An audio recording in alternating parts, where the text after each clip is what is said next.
Very pleased to be joined here at Blogging the Boys by the one and only, the dashing, the debonair. You know him from Oklahoma State right now, but you know him from all over the place. It is Coach Jules Montinar. Coach Jules, thank you so much for taking the time to join us to talk about one of the newest members of the Dallas Cowboys. Yes, sir. Thank you for having me. I do have to ask, because my in-laws live in Oklahoma. My wife's from Oklahoma. How do you like it so far? So far, so good. I love it, man. It's Stillwater's been good to me so far. It's a college town, it's a football town. Coach Gundy's been great to me. Legendary coach. He's had a lot of success here. Spring football went really, really well. The guys competed. New system, new playbook. Recruiting's going well, so I can't complain. That's very cool to hear. I'm from deep South Texas. So anytime, we go visit, it is a bit of a culture shock for me. I'd never had things like Culver's until we made it up there. So very weird thing to associate with Oklahoma. I get that, but that's how I kind of roll. The Dallas Cowboys have an interesting history with Oklahoma State. Although the player we're here to talk about didn't play for you there. But players like Des Bryant and Brandon Whedon and Joseph Randall in recent history. But Shavon Revel, coming to the Cowboys from East Carolina, where you and he linked up together. And from everything I understand, from all the reading I've done, you played a critical role in his development, his growth, maturation. I really don't know how to describe what he's been through to get to this point, but he might be the player who Cowboys fans are most excited about landing throughout the NFL draft. Yeah, but I'm super excited for the kid. I'm happy for him and his family. Great young man, hard worker, very interesting story, like you said. Just really proud of him for this great accomplishment. Being able to get drafted by America's team. I mean, that is awesome. His dad's a big time Cowboys fan as well too. I don't know who's more excited, him or his dad. But it's truly an honor having a chance to work with him for 2 seasons. Like you said, I came in at ECU 3 years ago. We linked up. My first meeting I had with him, I can remember. He stayed. There's about 6 guys in the room. So after I met everybody, so he stayed afterwards and we talked about 5-10 minutes. Just get a chance to know him some more. And I was really impressed since day number 1. And since the first day I met him, man, that kid he's a great worker, great work ethic, great character off the football field. And like you said, very, very interesting story. I'm sure you've read and then seen a lot. Went to junior college, went to ECU, and really had a really good career to say. Year number 3 at ECU, didn't play as much as he wanted for whatever reason. And year number 4, we linked up, and the kid had a tremendous season. And the thing that I'm proud of is, man, he's just, no pushbacks since day number 1. I mean, from whether it's on the field, off the field, whatever we asked him to do, and he did it. And I'm just glad that all that hard work and determination has paid off for him. Yeah, I mean, I think that the injury is one point of remarkable story like that. You see that obviously in some cases with players getting drafted, coming back from injuries. And I think it speaks to how highly regarded players like Savon are. They still get drafted, right? Despite this kind of question mark. And that, that could be the Disney movie in its own right. But when you factor in everything, I mean, it's like spin the wheel to pick which hurdle he's overcome. You talked about I think the one that people are most familiar with is the tryout, the working at Amazon. I think the fact that it was also Amazon just kind of is what makes the story, it sounds like fake, you know what I mean? It's, and so my question, relative to that is I'm certain in your career, you've seen players who kind of get that, they know it's that one chance. They know, okay, this is my one tryout. I really have to impress somebody here, or else, my football journey in life is over and I'll just go be an accountant or whatever. And I would imagine that some kids fold under that pressure. Or it just doesn't work out for whatever reason. But I mean, it has to be super impressive for someone to come in and get that 30-minute session or 1 hour and deliver. I mean, I can't imagine what it's like to watch that in person. Yeah, absolutely. And, that story, I actually was not at ECU. So he shows up. So he shows up at camp, with the old staff. Him and his dad just decided to go to ECU camp just randomly. Working all night at Amazon, just shows up Right. at the camp and ran a 4.3, 39-inch vertical. Really, really, really impressive workout. And ECU signed him in that 2022 season. And then I was working at Temple. So the following year, I get there, and that's what I was talking about in my first impression of the kid. I was really, really impressed. And so there's one season at ECU he didn't play as much as he wanted for whatever reason. But I didn't really care. I mean, I saw a great young man that was 6'2", 6'3", looked the part, had a great attitude. We just went to work, and he had the tools.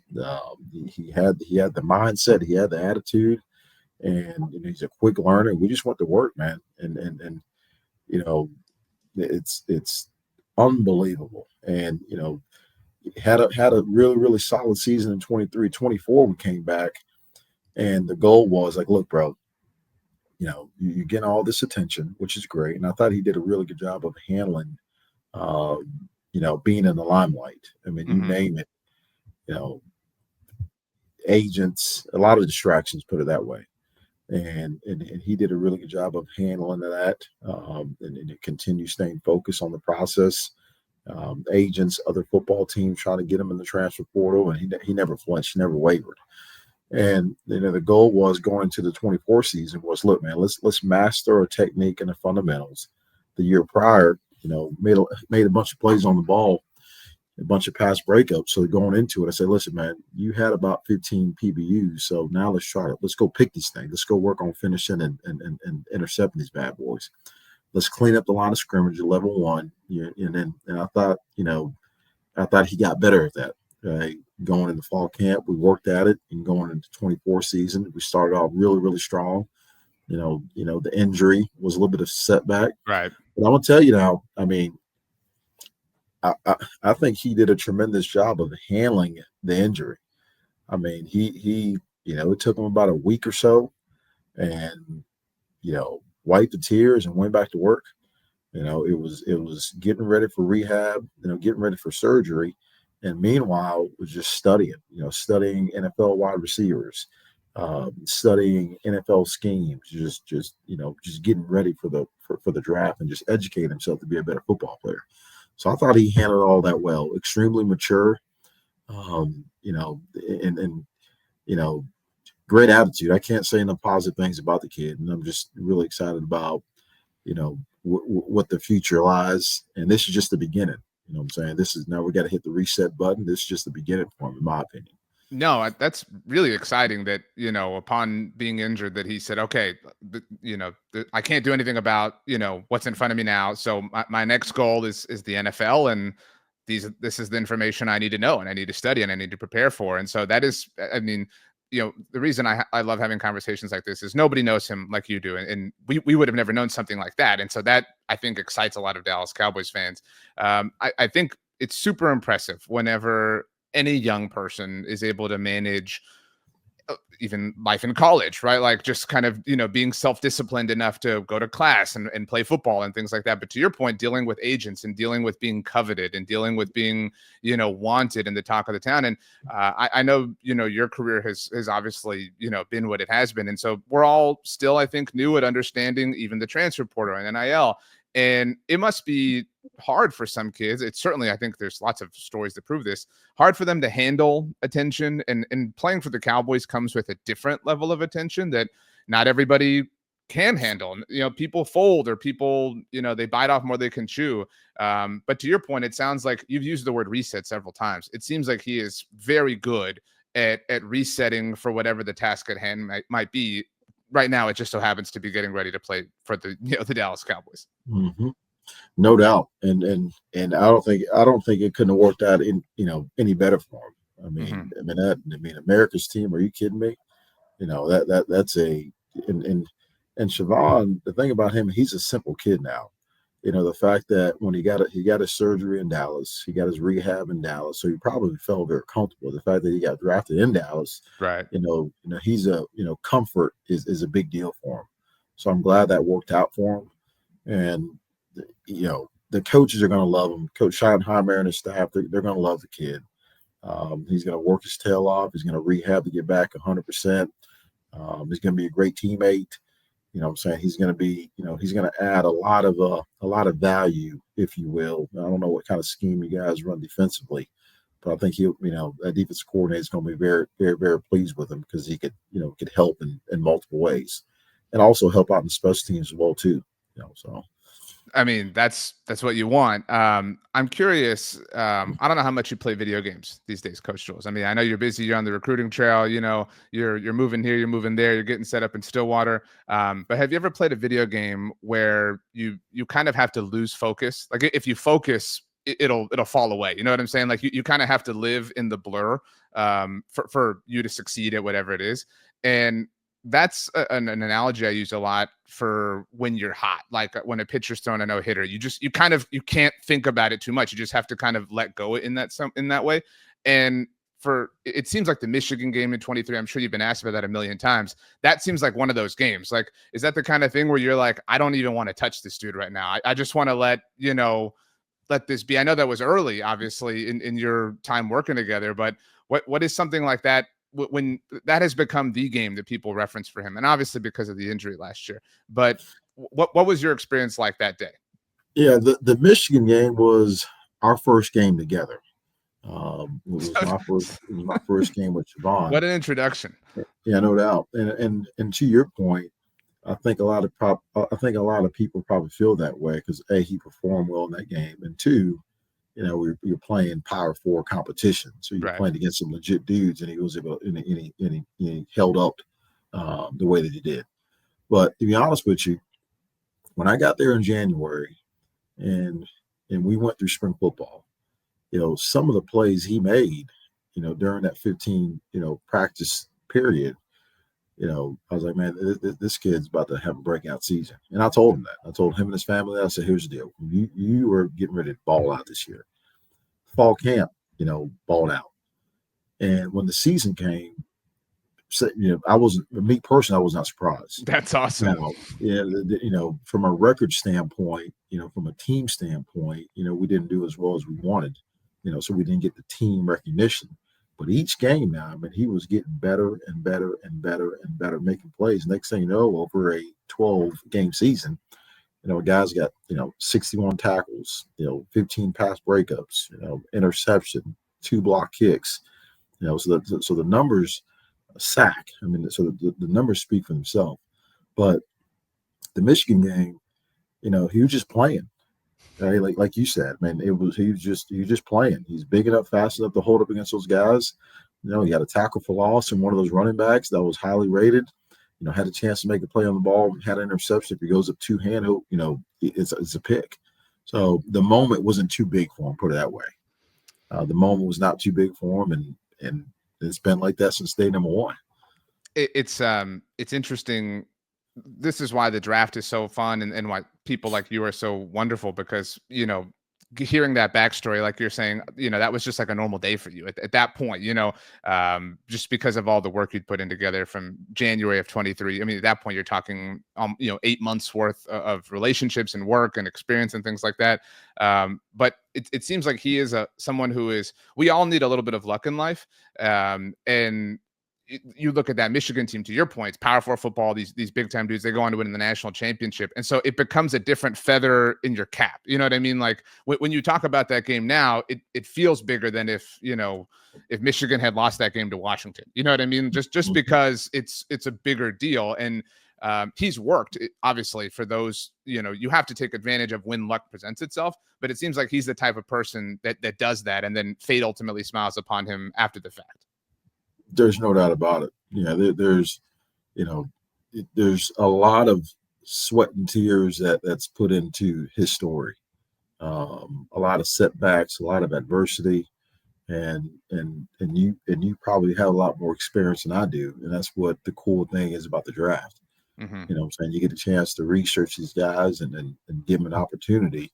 And like I said before, this is just the beginning. What I'm saying? He's going to do a new environment, new coaches, new playbook, new atmosphere. What I'm saying? He's got to get this leg right. So, I mean, it's you can't carry what you did in college into, the National Right. Football League. I mean, you get ready to go play against way better wide receivers, way better quarterbacks, So, got to hit the ground running and, continue to learn, which he's going to do all that in terms of putting in the work and the work ethic. He'll do that. It's just a matter of how fast does he get acclimated to the system. And I think you guys are going to be very, very, very pleased with him. And I'm looking forward to it. That's exciting. You're a lot closer now, so hopefully you can, make the trip and get in the game. Two last quick ones for you. One, you've obviously been very busy this time of year, and so I don't know how much you pay attention to draft analysts' opinions about players who you coach in the lead up to the draft or maybe after. But from what you've seen, if anything, what do you think is the biggest misconception that people have? Like you've been seeing people talk about him and saying he can or can't do something, and you're like, nah, I mean, you guys are just completely wrong on this. Yeah, it's a little bit of a different situation. I think, I've worked at Division II. I worked at Florida, Alabama, Georgia. So I've been around some really good players, really good coaches. I've been around first round draft pick. I've been around free agent guys that's made it in the National Football League. I think with Shavon, my opinion, if he's healthy, he's probably a first round draft pick day one. Mm-hmm. Right? If the injury doesn't happen, who knows? That's just my opinion. Sure. So, I think the thing with him is just getting back on the horse. Right. I think it's just getting back on the horse because, every time people talk, they say X, Y, and Z, but the injury. Well, injuries is part of football. I mean, mm-hmm. You got some great doctors. I mean, that's going to take care of itself. So, the competition. So when he gets compared to some of the other players who's going to the draft, he's not playing just as well as competition. He can't help that. So one of the questions I get a lot is, how does he learn? Is he a smart football player? I said, well, my answer is like, look, if you watch the film, the type of plays that he's making, he's not a dummy. You don't make those plays by being a dummy. Really, really instinctive, really, really good football player.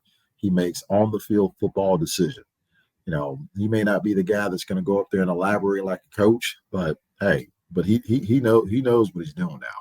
And I think it's just a matter of getting comfortable with the scheme and his best football is ahead of him. And he's made a lot of plays now. I mean, he made some tremendous plays over a 16-game period.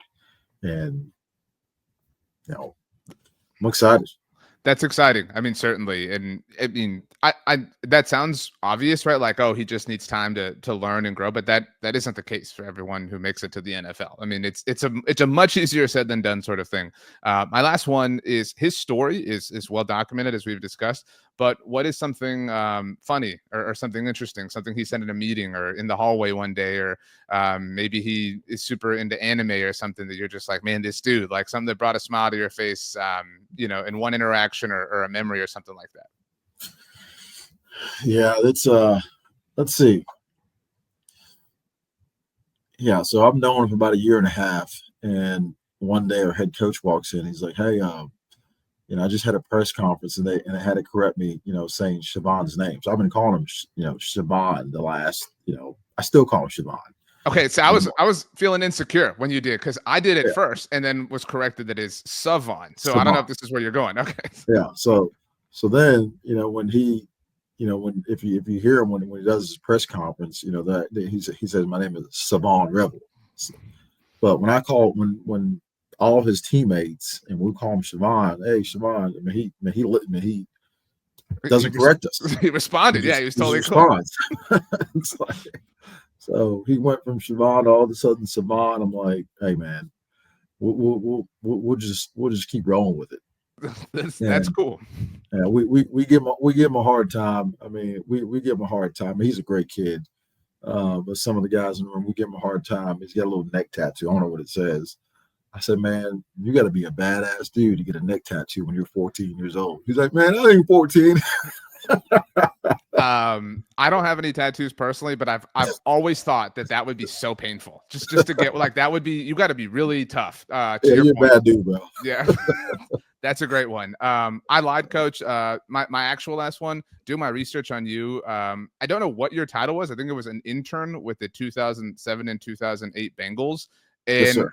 I'm just curious. I feel like that team, that window of time, I don't know exactly what your responsibilities were, but I know that the Ryan Fitzpatrick or whatever, there was a lot of talent on that team. It just didn't work out for whatever. Like that was a really special, NFL team that just kind of gets lost to history. So you were around, talk about some badass dudes. That 2007, 2008 Cincinnati squad. I mean, that was a good group.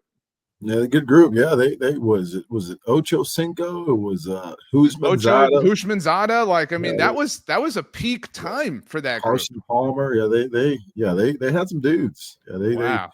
yeah, it was. I mean, I was in school at Eastern Kentucky University, and they did a training camp in Georgetown, 45 minutes up the road, and just wanted to help out, get my foot in the door. Just went out there and helped out in the equipment room, just setting out, getting ready for practice drills, whatever. I mean, it was a great experience. It was awesome. That is very cool. Yeah, I mean, nope, people don't talk about that team. Again, I know this, second year got a little bit wonky, but kind of a favorite team of mine, just in the past, a very special moment. Coach Jules, thank you so much. Who are some players that we can keep our eyes on this year? I'm an Arizona State Sun Devil, so not really wishing you any luck in the Big 12, unfortunately. But that being said, some players we can watch, not necessarily, not that you're saying they won't get drafted, but they don't have to be big names, just dudes you're excited about, we're all excited for college football to return to our lives. And so players who are going to shine and for us to pay attention to. Well, the one guy you guys got is Kyer Elam. You guys picked up Kyer. I coached Kyer at Florida. University of Florida. He went with the Bills for 3-4 years. You guys picked up in the free agency. So I'm really excited about the new chapter for him to see what he could do. Great kid as well too. So it's funny. Got both of my boys down there with the Cowboys. Shavon and Kyer. So that's awesome. I meant your current Cowboys. I meant some Oklahoma State Cowboys that players you're excited about for us to pay attention to. That's what I meant. But that's very cool to know about Kyer Elam as well. Yeah. Oh yeah. I was going to get to that. Yeah. Okay. We in my room particularly, I've got 4 guys that will be seniors next year. I think, let's see, Cam Smith, he's a returning starter for us. Cale Smith is another young man that played for us this past season. We got another kid by the name of Kenneth Harris is doing a good job for us. He's a senior. J.K. Johnson, Jalen Davis, kid we picked up from UCLA. And we got some young guys, in the room. But we'll see. Training camp was competitive.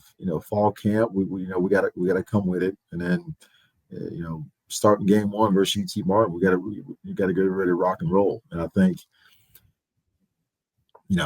time will tell. I'm really excited to see all those guys perform, if you will. And I don't want to make any predictions quite yet, but I think we should be pretty solid. That's awesome. That's exciting. We'll certainly keep our eyes on them. We'll be rooting for Kyer Elam as well. Maybe Kyer Elam and Shavon Revel are the future of the Cowboys secondary. You know what I mean? And you can just say it was built by Coach Jules. Well, Coach, health, wealth, and happiness. But in the Big 12, it's still Sun Devil country. So I'm sorry, that it's got to be that way. I know you weren't there last year, but I don't know if you recall, but when ASU visited Stillwater, there was a rain delay, and it ruined my day. Like it ruined my whole plan. It was terrible. So you can blame everybody around, for my dissatisfaction. But Coach, thank you so much for the time. Like I said, we really appreciate this type of insight, and best of luck to you and the Cowboys across the rest of the spring and summer and fall. Yes, sir. Appreciate you, my man. Thanks, Coach.